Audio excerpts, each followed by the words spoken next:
Good evening, everyone, and welcome to our continuing, excuse me, Ask, Work,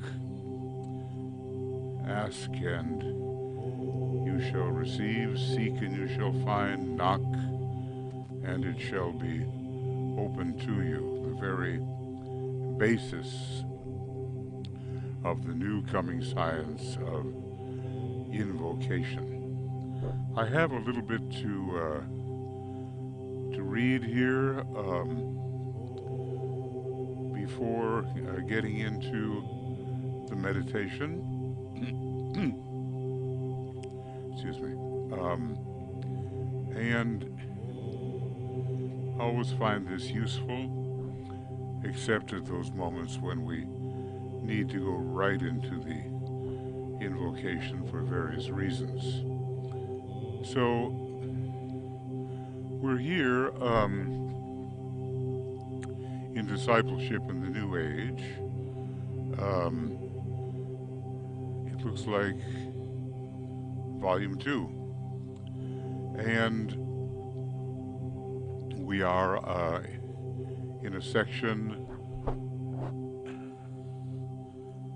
that bears upon of course, the triangles and the use of the great invocation with these triangles. DK has said if we use the great invocation, big changes in our life will take place, because as a man thinketh in his heart, so is he, is a basic law in nature. But then, may I say, we have to figure out what is the heart. It's not only that organ in the personality. In many ways, it must be considered the soul aspect, which is the heart center of the monad. So he wants now to touch upon some of the deeper meanings here. Right. Well, it's such a good paragraph. The one that's, I'm sorry, the one that preceded what I'm going to read. I've got to read it again. DK says, the text says, the illumination of men's minds so that they can see things as they are, can apprehend right motives, and the way to bring about right human relations is now a major need. And may I add, who can doubt that? When we look at the rampant selfishness now threatening to once again overtake humanity. He goes on with text, the motivating power of goodwill is an essential to right action. Think about that. The motivating power of goodwill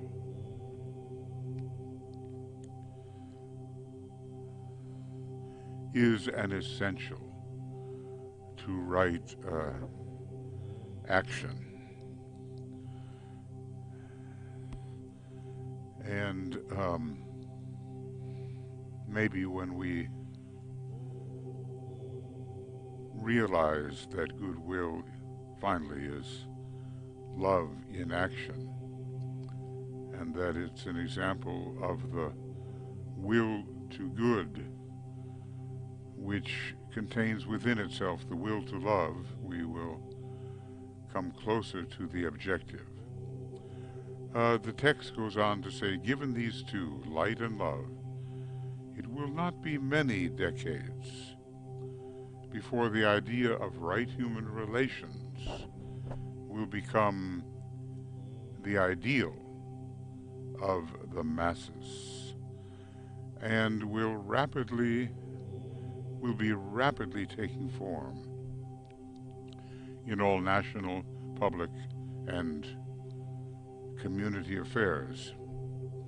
Well, I would say everything depends on what he means by many. We're still looking forward to that effect upon the mass consciousness. The text goes on, the history of humanity has been that of the apprehension and use of ideas as applied to human living and as expressing forward-moving concepts. I just want to say there are people today who are identifying themselves as progressives. The idea, I think, is correct because they embody that which is forward-moving rather than hanging on tenaciously to past methods which just haven't worked. So the text goes on, today the two ideas needed are light upon our way and practical goodwill. Let's ponder on that for just a moment. The two ideas needed are light upon our way and practical goodwill.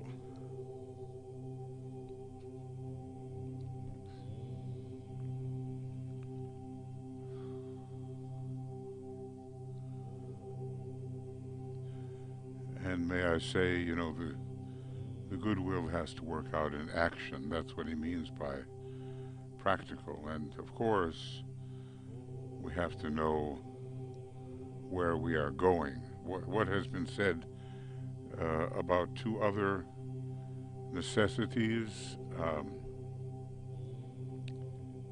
the constitution of man, which for millions is terra incognita, you know, an unknown country, and very simply, the next step forward.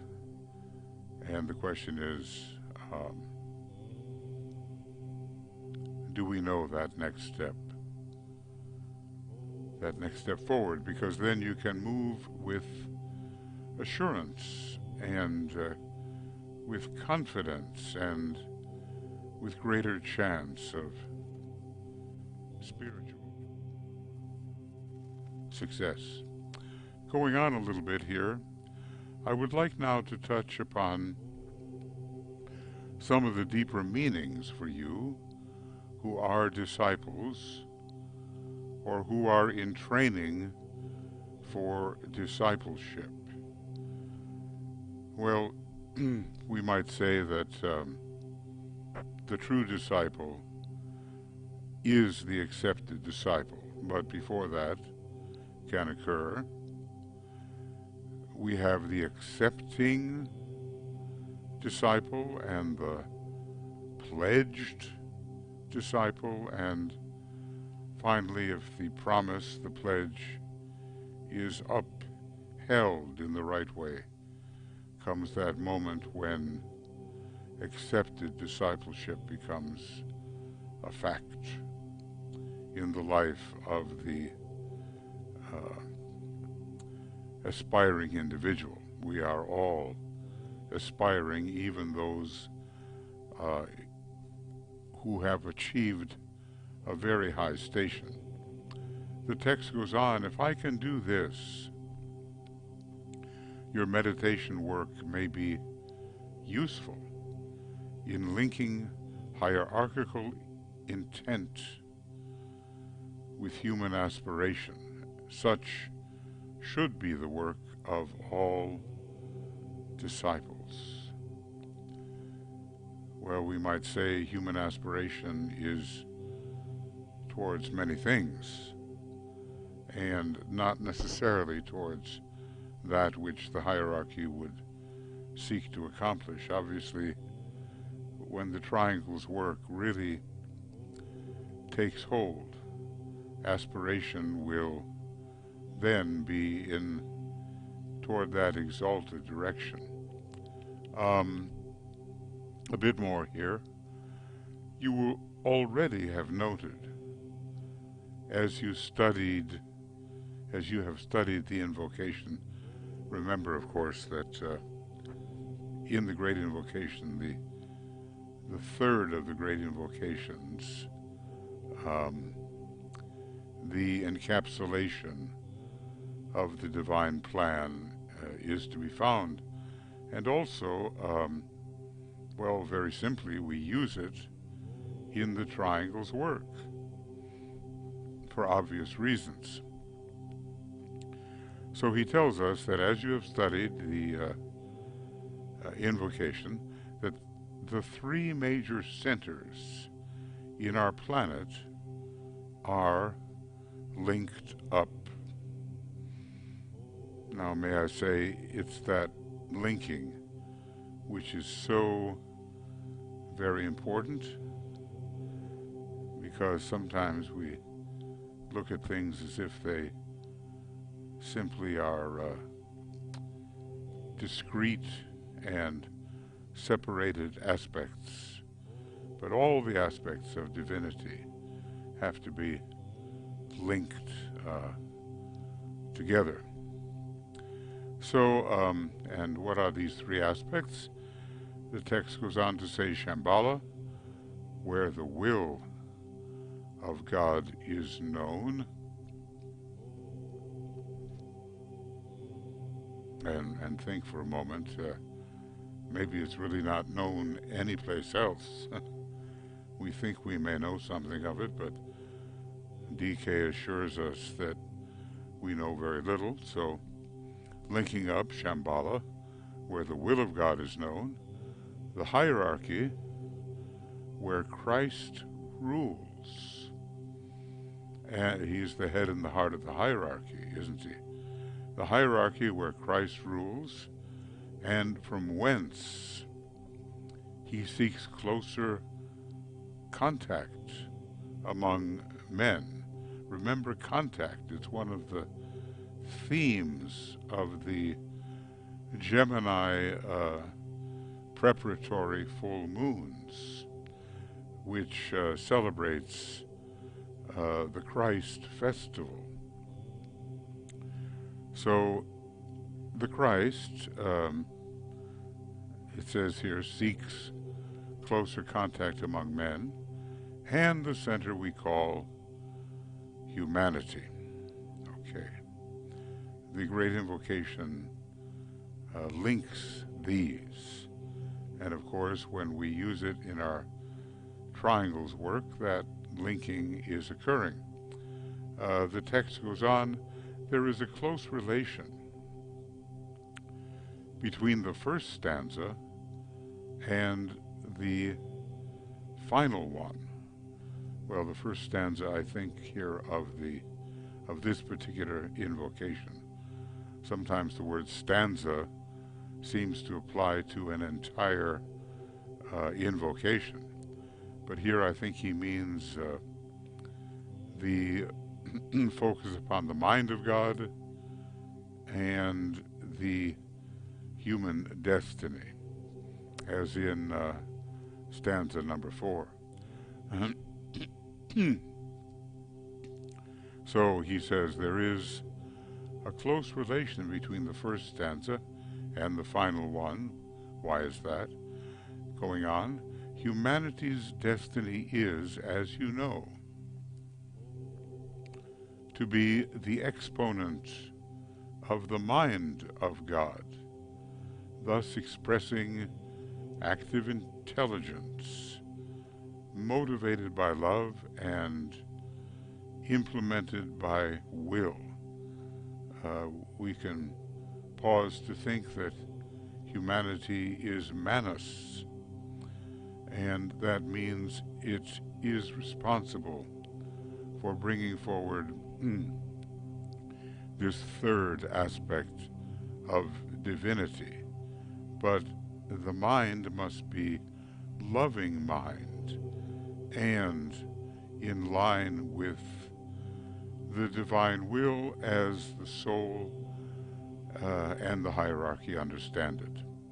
Going on, the time has not yet come, but if human timing is correct and right desire is potent enough,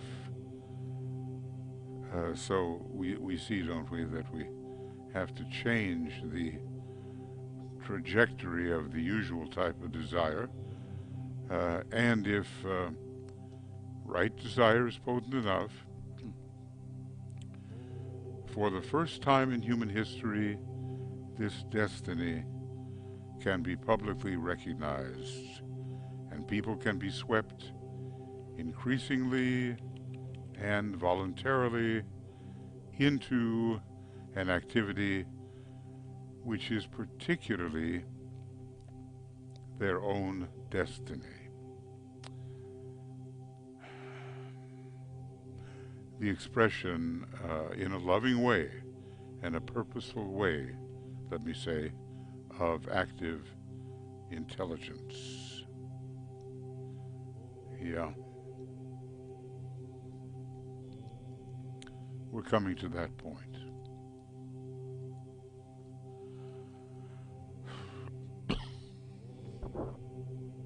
Okay, so going on. That, again, is one of the primary objectives of the invocation. May I add that people will be able to express in this manner. Humanity will be able to express in such a manner.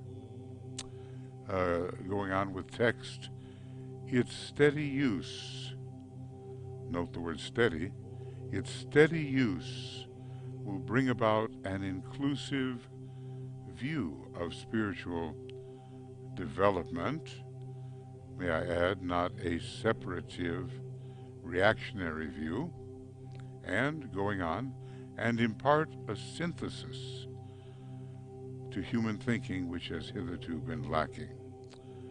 As light streams forth into the minds of men, the divine plan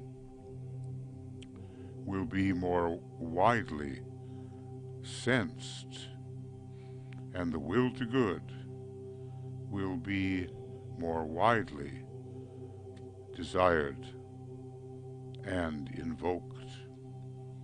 All of this we can be achieving as a seed for future accomplishment as we do the triangle's work. Maybe a little more here. It is necessary, he says, always to remember that light is an active energy, and that love is also an energy. May I say, we get that idea when we look into cosmic fire and find the sequence: vibration, light, sound, color. It all begins with the active energy of vibration, which is graded as we descend into light and sound and color.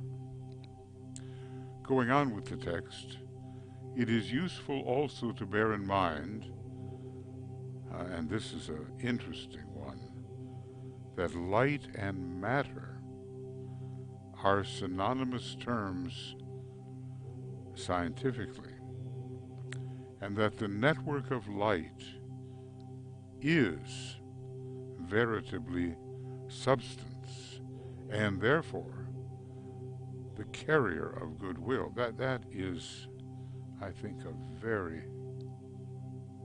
important statement. I want to read it again as we ponder it. it is necessary always to remember that light is active energy, and that love is also an energy. Now, may I say, if light is an energy and light is also matter, then matter is an energy, a substance energy. So, going on with the text, it is useful also to bear in mind that light and matter are synonymous terms scientifically, and that the network of light is veritably substance, and therefore the carrier of goodwill, or at least potentially so, the carrier of goodwill. Boy, that's really something to ponder.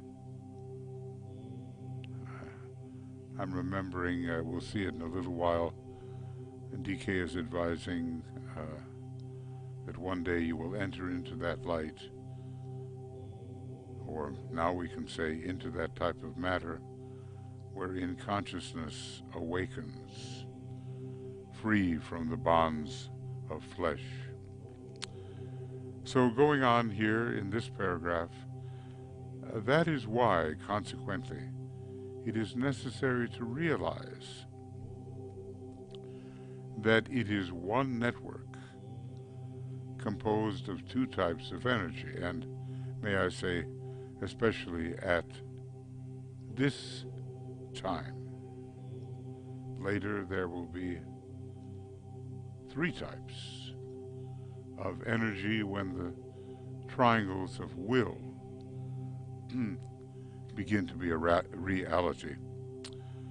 So DK goes on, for this reason, the work of creating triangles falls into two categories. Some people work more easily with one type of energy than another.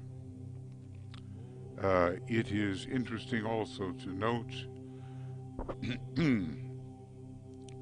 that the triangles of light are basically more material than the triangles of goodwill, because they are related to substance, to the energy which mankind wields familiarly, and to etheric matter. The triangles of goodwill are hierarchical in origin, and what does he say here? I would ask you to ponder this. Well, let's do that a little bit.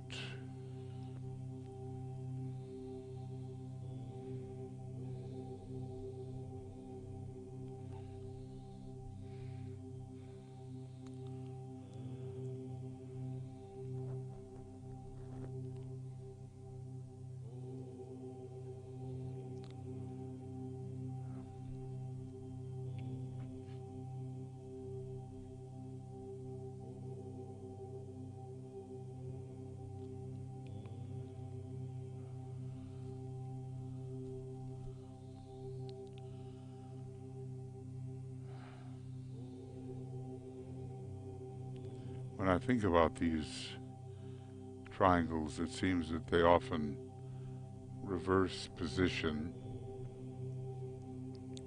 and sometimes we find the suggestion that it's easier to work with goodwill than to work with light under the impress of will. But each one of us has to, in our triangle's work, determine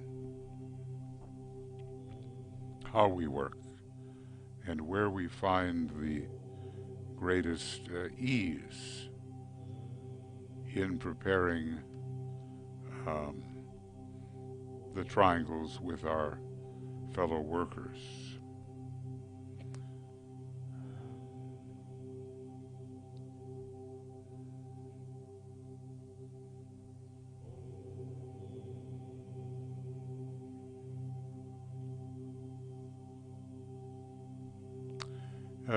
Again, we have another distinction that might apply, the distinction of heart and mind.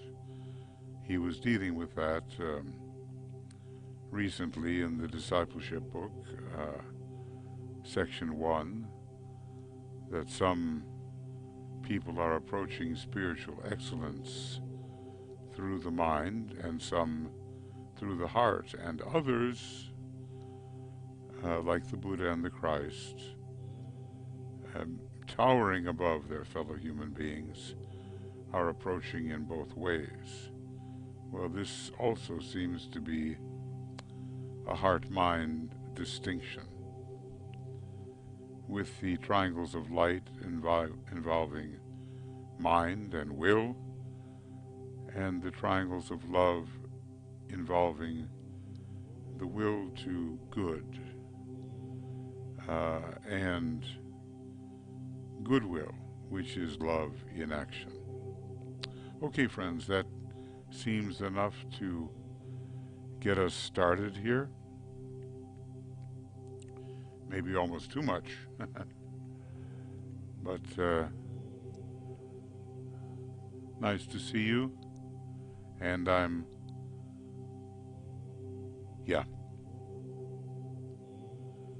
well, I will answer some of these questions, but an exponent of the mind of God, it's Yvonne asks, it's not a mathematical term, of course. It means a representative of the mind of God, and some people are very much inclined in that way. All right. Now, I want to move on somehow. And here we go.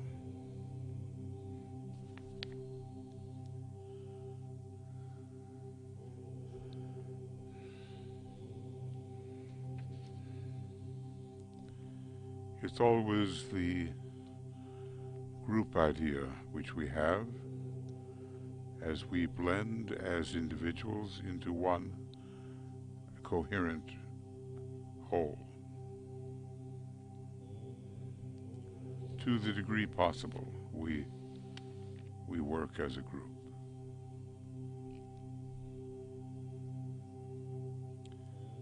We're working with the ABC of the coming science of invocation that the Ask program attempts to embody.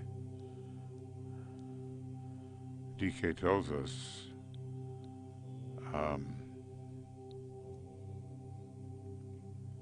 that the strength of these triangles is dependent upon the depth of feeling in the one case and the strength of will in the other, with which they are created. And usually, when I think about it, and I don't find myself subject to reversal, I find that the depth of feeling is emanating from the triangles which, or the method which emanates from hierarchy and brings in goodwill, love in action, and the more substantial material triangles depend upon the strength of will. DK tells us that he's given us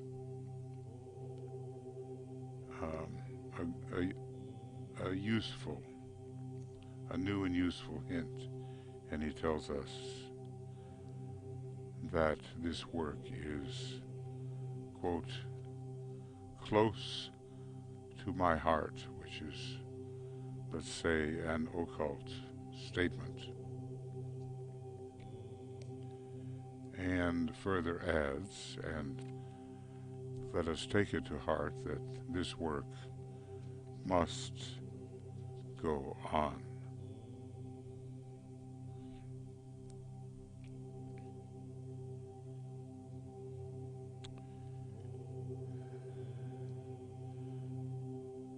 We're working in relation, finally, to the Buddhas of activity, especially two of them. The one who works through the medium of the will aspect, and so the triangles of light will eventually have their origin with him, or at least their impulsion with him. And the other Buddha, the one who works through love in humanity, intelligently applied, and always the intelligence has to be there when we're dealing with the Buddhas of activity. And DK says in Rays and the Initiations 273, forget not that these three great Buddhas summarize in a peculiar sense the transmuted essence of the previous solar system, in which intelligent activity was the goal.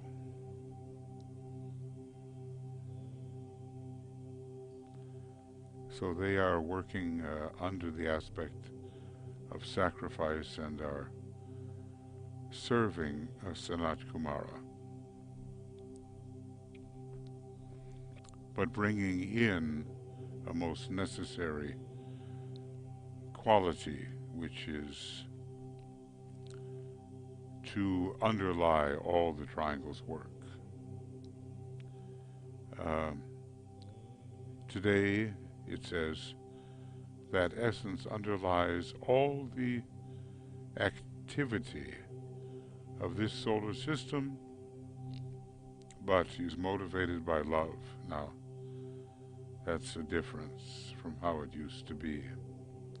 And then it tells us the Buddhas themselves form a deeply esoteric triangle.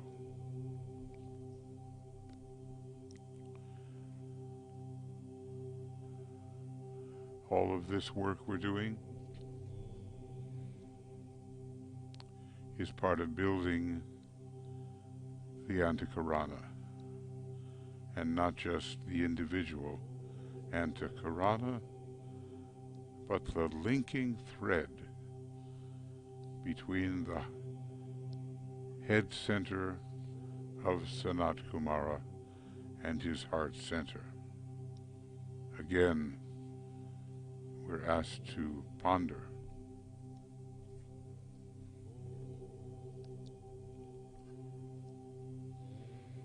And, what will that mean?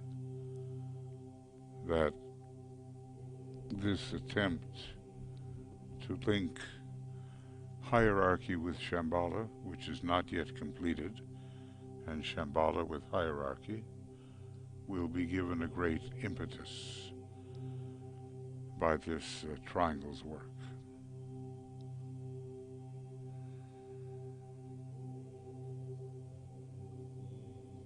And just bringing this into focus,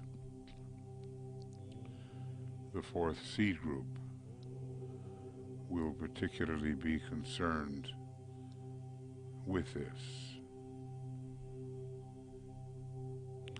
this Antakarana building. It's like we do several things at the same time. So we begin by breathing in white light a few times, drawing the light from the soul via the first stage of the Antakarana. There are 3 stages to it.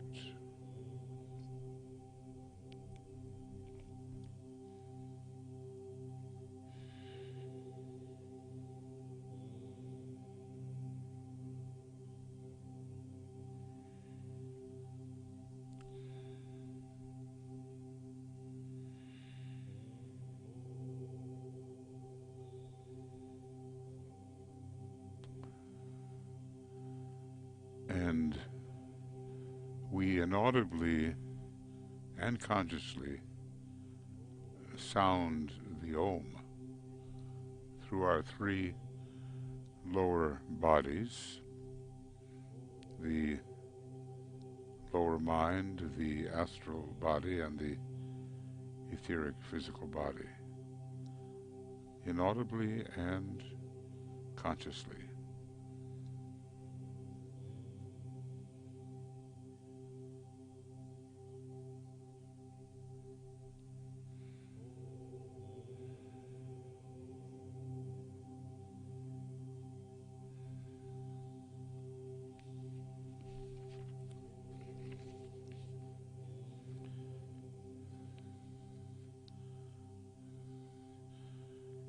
And then we enter into a process which was given to one of the fairly advanced disciples of Master DK, but is useful for us, and maybe we can remember to do it. I would ask you, he says, for a few minutes each morning prior to doing the group meditation, and may I add, if you're in the Moria Federation, you will have a kind of group meditation going on, to rest quietly back in your chair or bed and, closing your eyes, link up with your soul and with me, your friend.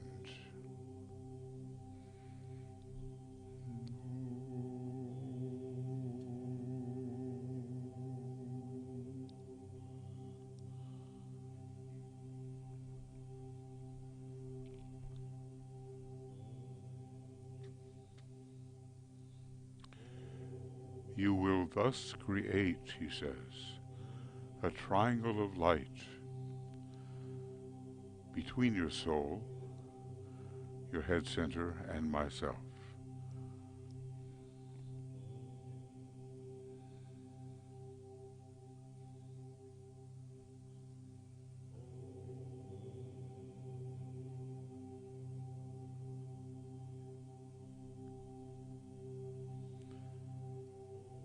Fix and hold this triangle firmly in your consciousness through the power of the creative imagination, and not just as an outline. This is a solid triangle of light. He says, then see it next as a solid triangle of light, and not just an outline. And visualize the base of the triangle on the mental plane where Master DK works, and where dwells and works your soul, the angel of the presence in this case.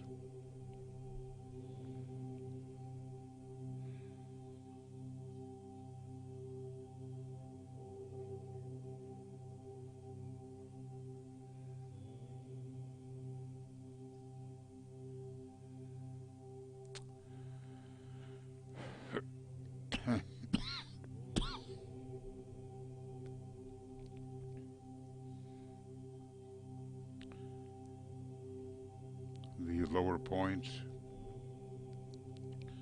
or the apex touches the top of your head.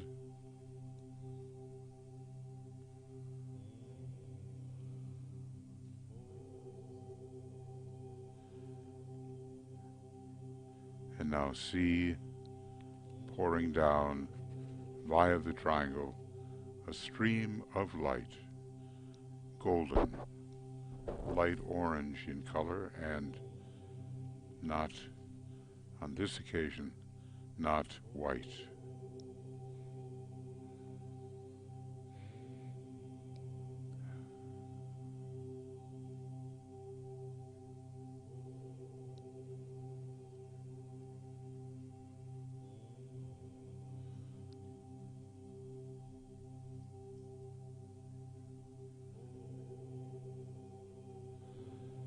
And see this flooding your whole body,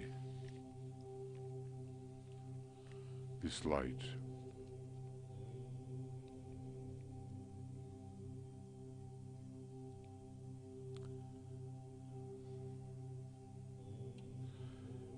And when you have visualized this as perfectly as possible, then rest back in that light and bathe in it as you would bathe in the waters of the sea.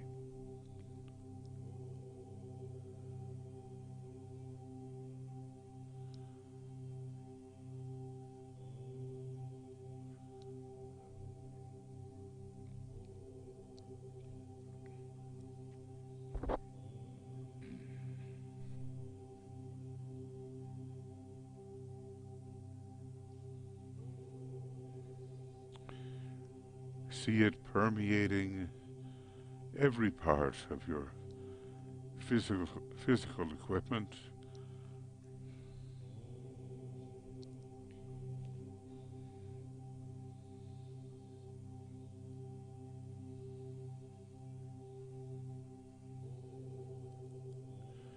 and let it do its work without your having any definite ideas as to what should be accomplished.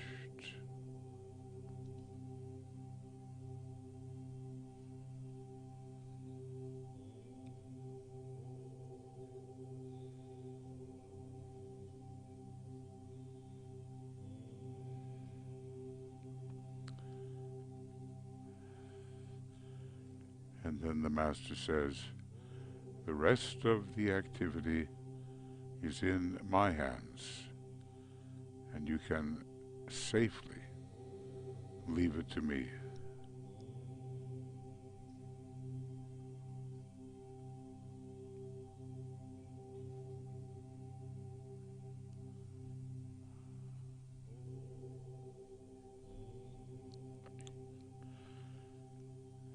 Then he goes on, this exercise will aid you in handling your life problem and your service until such time as you enter into that light wherein consciousness awakens,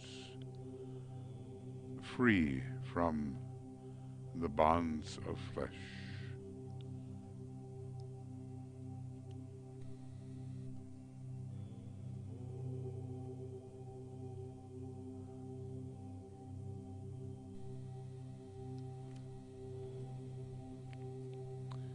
And finally, the blessing of your co-disciples is upon you, and yours upon them.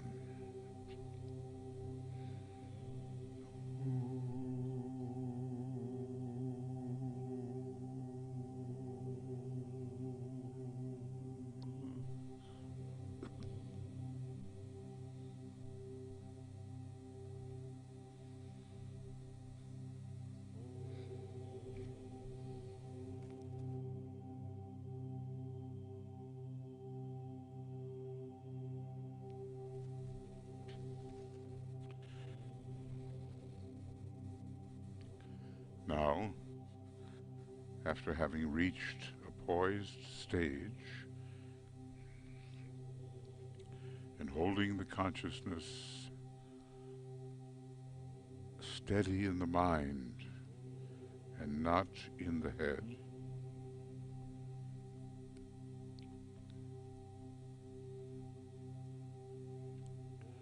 contact the spiritual triplicity, which is that which, quote, hovers over the square and radiates the energy of light into the waiting field of active thought.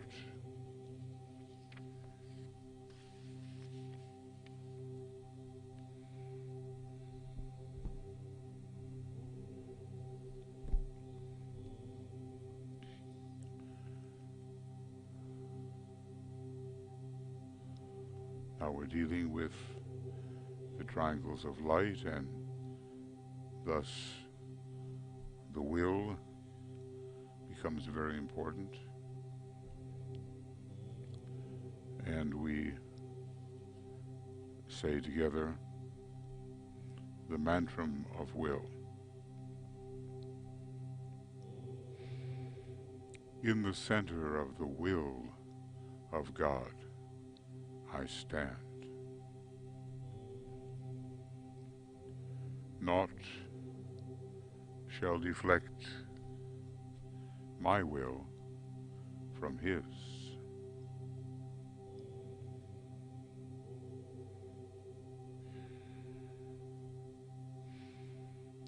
I implement that will by love.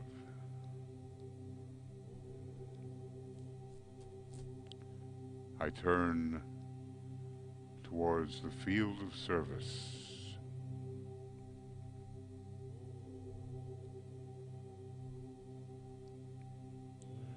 I, the triangle divine, work out that will within the square and serve my fellow men.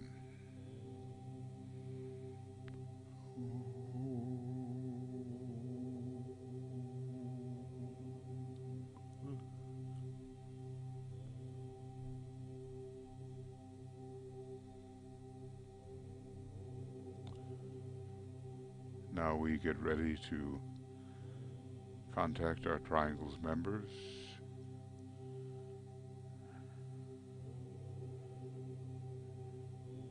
which is becoming more living all the time, the network of our contacts becoming more living and helping to vitalize the global network of triangles. Energy follows thought.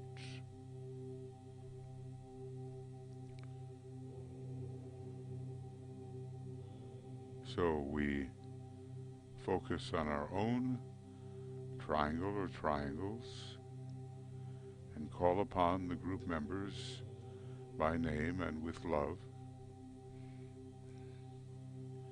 and we'll reserve a few moments of silence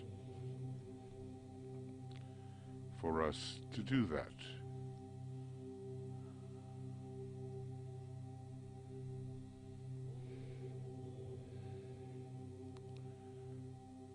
As we visualize the flow of light, the flow of love and goodwill between the members of our triangle or triangles.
light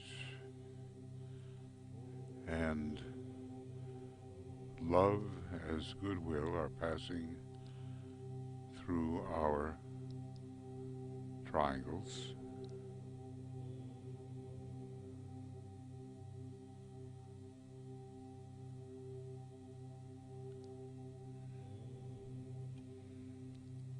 With the Buddhas of activity standing behind, of course. And we reflect for a moment on the important words of the Christ. A new commandment I give you. Love one another. As I have loved you, so you also must love one another.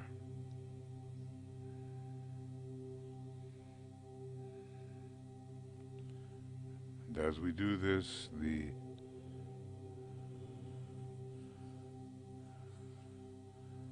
pattern of squares, which characterizes the non-sacred planets such as our Earth, is slowly being transformed into a pattern of triangles.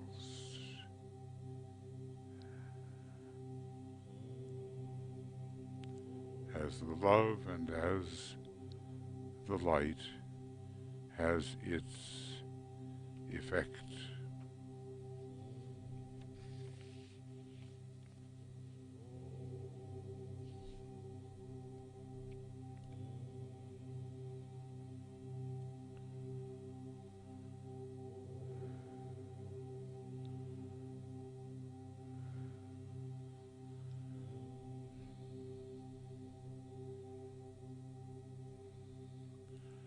Link your triangle or triangles to the global network of golden triangles.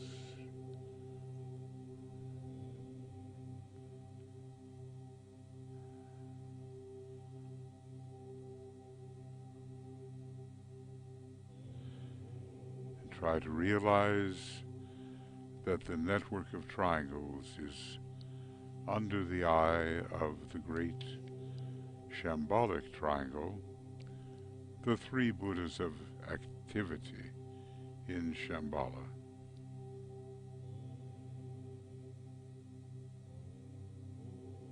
So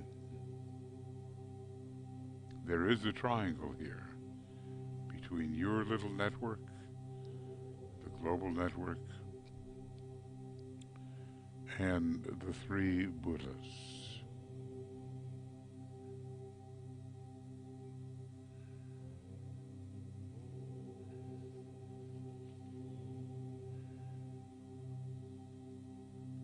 And from the triangles being created, the Buddhas of activity will extract that essential quality which will go to the building of the planetary Antakarana.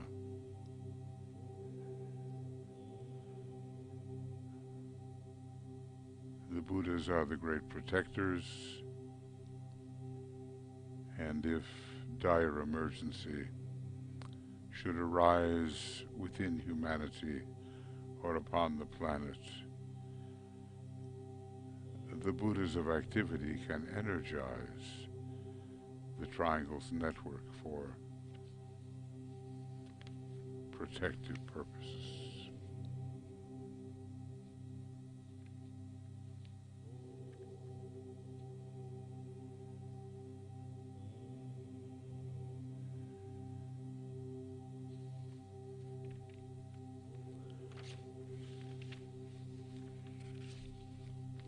And now we will focus on the great invocation.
manifestation, we see, visualize the global network of triangles covering the entire planet.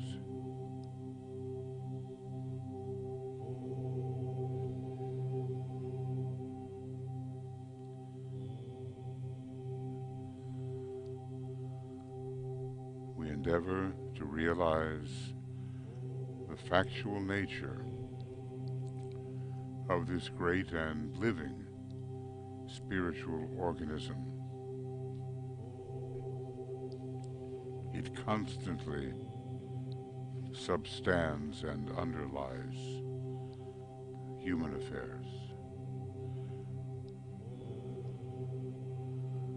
We see it as a growing, vital reality of such life and potency that it can break through or break up all limiting outer cleavages.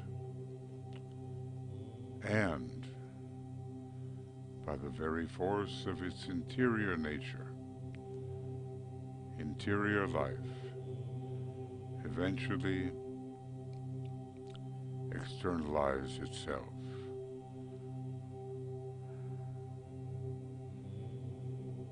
And as the old story goes, we visualize at least 100,000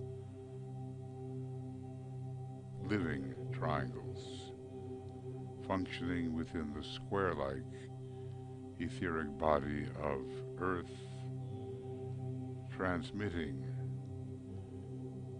that etheric body into a body of triangles.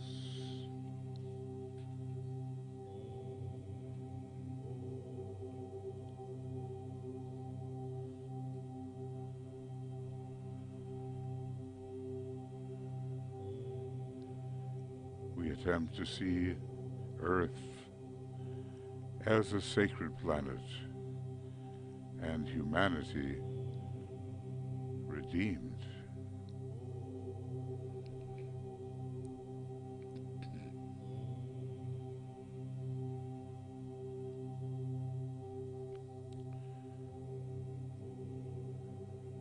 In closing, we sound very consciously the sacred word Om 3 times.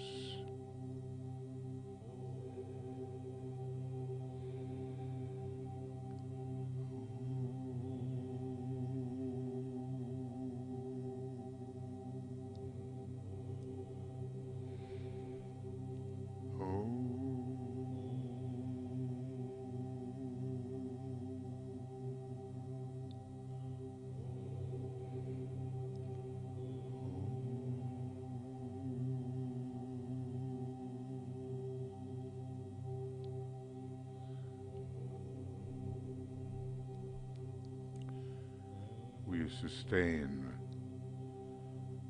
the circulation of love and light through our triangles.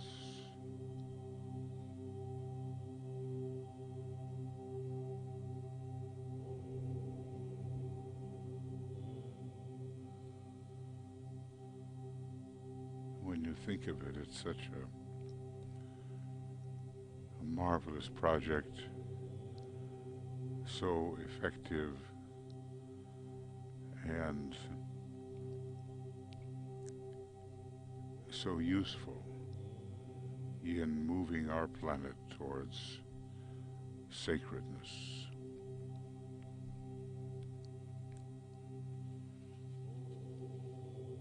So friends, we thank you for your participation tomorrow. I think we have a Zoom meeting on the identification as being.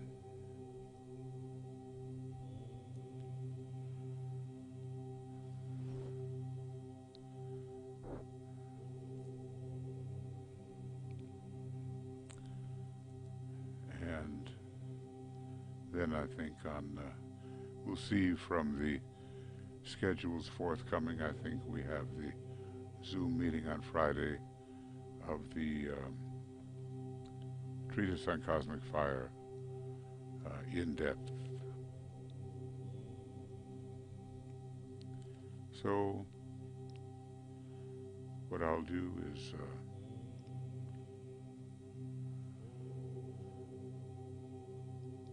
play the first of the great invocations, which calls for those powerful entities, the forces of light.